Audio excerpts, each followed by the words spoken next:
Hizbullaan guyyaa har'aa buufata waraanaa Israa'el magaalaa guddittii Tel Aviv keessatti argamuun miisaayilaan haleeluun isaa beekame.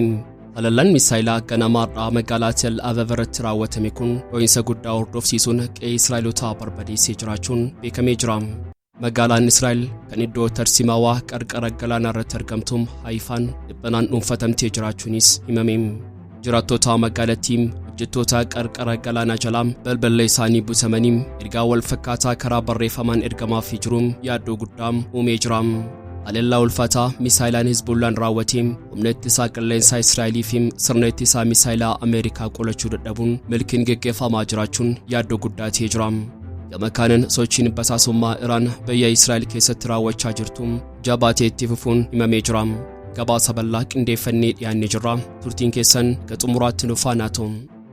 Biyyoonni Arabaa ergaa Yahyaa Sinwaariif qoodaa turaniin Gazaa Israa'elotaaf dabarsii kenniitiin lubbuu kee baraariin jechaa turuu isaanii miidiyaaleen garaagaraa maddeen isaanii waabeeffachuun gabaasaa jiru. Yahyaa Sinwaar lubbuu isaa baraaruuf yookaan murteessu ta'e biyyi isa simachuuf qopheeffamte ammoo Masrii ta'uun kan himame yoo ta'u, Yahyaa Sinwaar garuu jireenyi isaa fi duutii isaa Gazaa ta'uu qabatamaan agarsiisee wareegamee jira jechuun faarfamaa jira.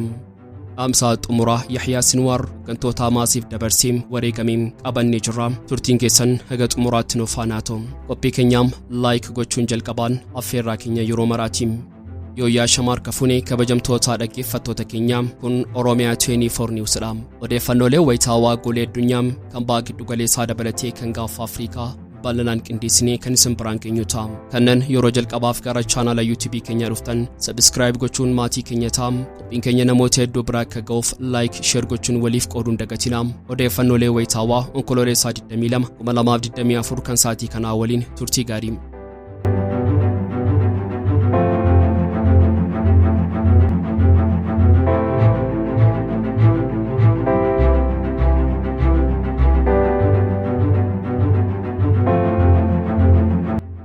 Hizbullaan guyyaa har'aa buufata waraanaa Israa'el magaalaa guddittii Tel Aviv keessatti argamuun misaayilaan haleeluun isaa beekamee jira.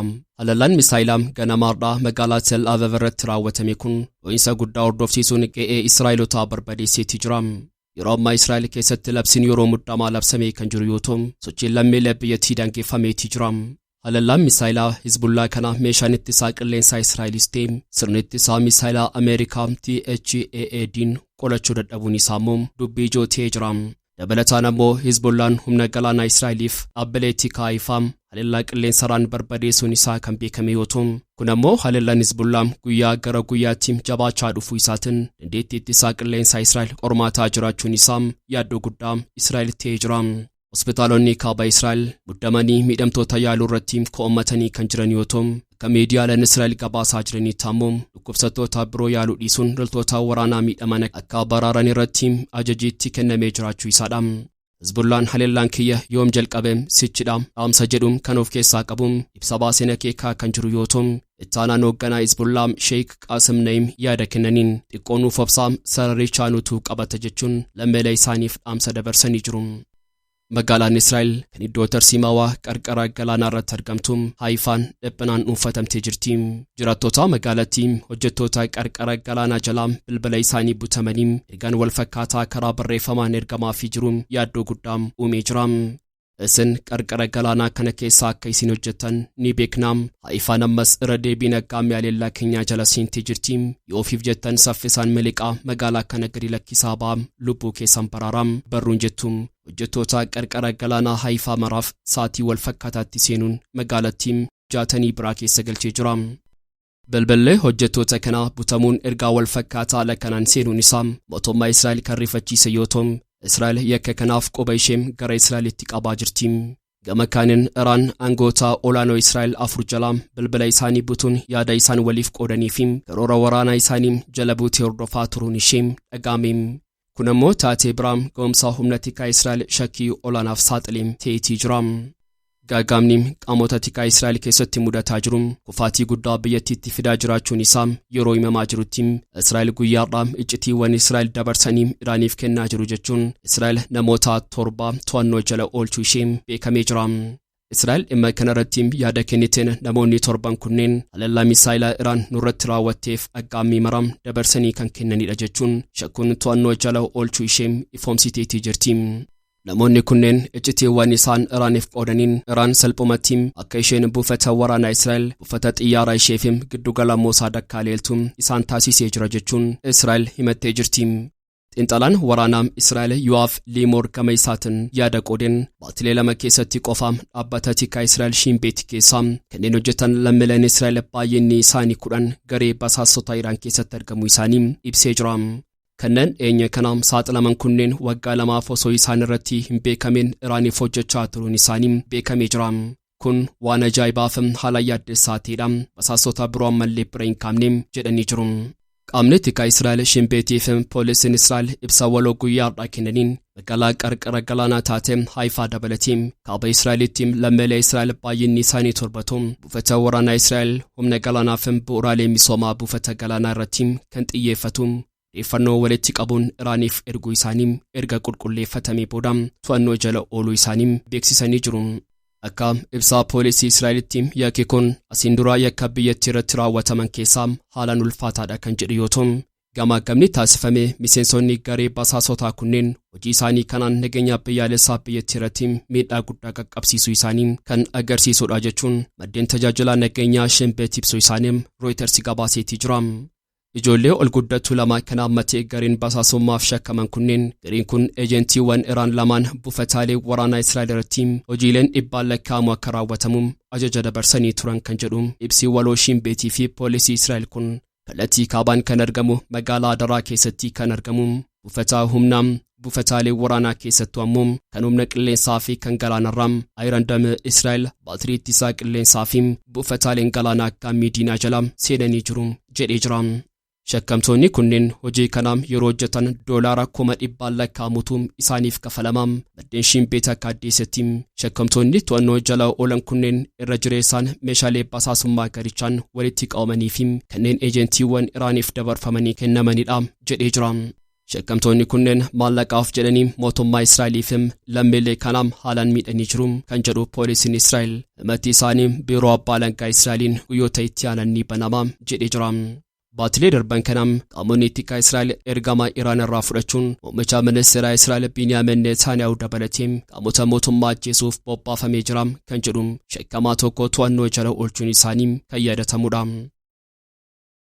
Biyyoonni Arabaa ergaa Yahyaa Sinwaariif qoodaa turaniin Gazaa Israa'elotaaf dabarsii kenniitiin lubbuu kee baraarim jechaa turuu isaanii miidiyaaleen garaagaraa maddeen isaanii waabeffachuun gabaasaa jiru. Yahyaa Sinwaar lubbuu isaa baraaruuf yookaan murteessu ta'e biyyi isa simachuuf qopheeffamte ammoo Masrii ta'uu kan himame yoo ta'u, Yahyaa Sinwaar garuu jireenyi isaa fi duutii isaa Gazaa ta'uu qabatamaan agarsiisee wareegamee jira jechuun faarfamaa jira.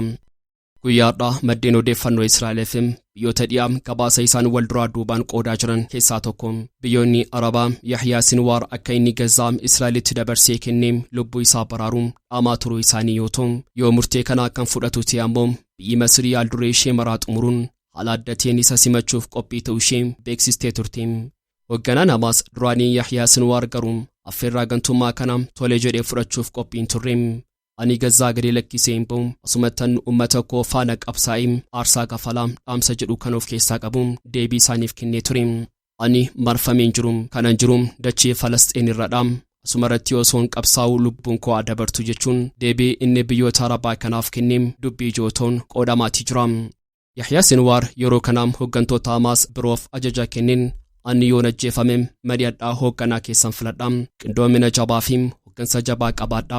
Hamaasiin daran kan durii caalaa jabeessaa harka hin kenninam hanga xumuraatti ijibbaataa falmadhaa ni injifattu jechuun dhaamsa xumuraa isaa jaallan qabsoo isaaf dabarsee jiraachuun beekamee jira.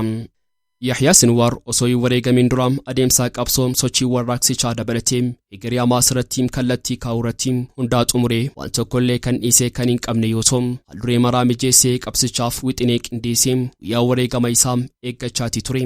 Wareegamuu isaa guutummaatti kan beeku Yahyaa Sinwaar dandii qabsoo bilisummaa kanarratti osoo hin qabsaa'u wareegama malee Gazaa dabarsee kennee duubattiin dhiyeessuu ejjennoo jedhuun cichoominaan goolabee jiraachuun isaa gabaafamaa jira. xumurarrattis Puutiin dhiibbaan warra lixaam akka hin hojjenne mul'isuuf michoota isaa walitti qabeem jedhameem. Namni akka Vilaadimir Puutiin dhiibbaa warra lixaa itti heddummaatiin jiruum Yuukireen weerare jedhameem uleen qoqqobbiin ittiin rukutamneem hin jiruum. Biyyoonni lixaam dinagdee Raashiyaa addunyaarraa kutuun laamsheessuuf irree isaanii tokkoomsaniim irratti hojjechaa jiruum. Ammoo hunda caalaa manni murtii yakkaa idil addunyaam ajajaa hidhaa irratti baasuun biyyaa ba'uusaam adamsaa jiruum. Puutiin garuu dhiibbaan kun hundiim isa biratti gatii akka hin qabneem akkamiin mul'iseem ammoo koora addunyaa irratti isa guddaateem gaggeessaa jira.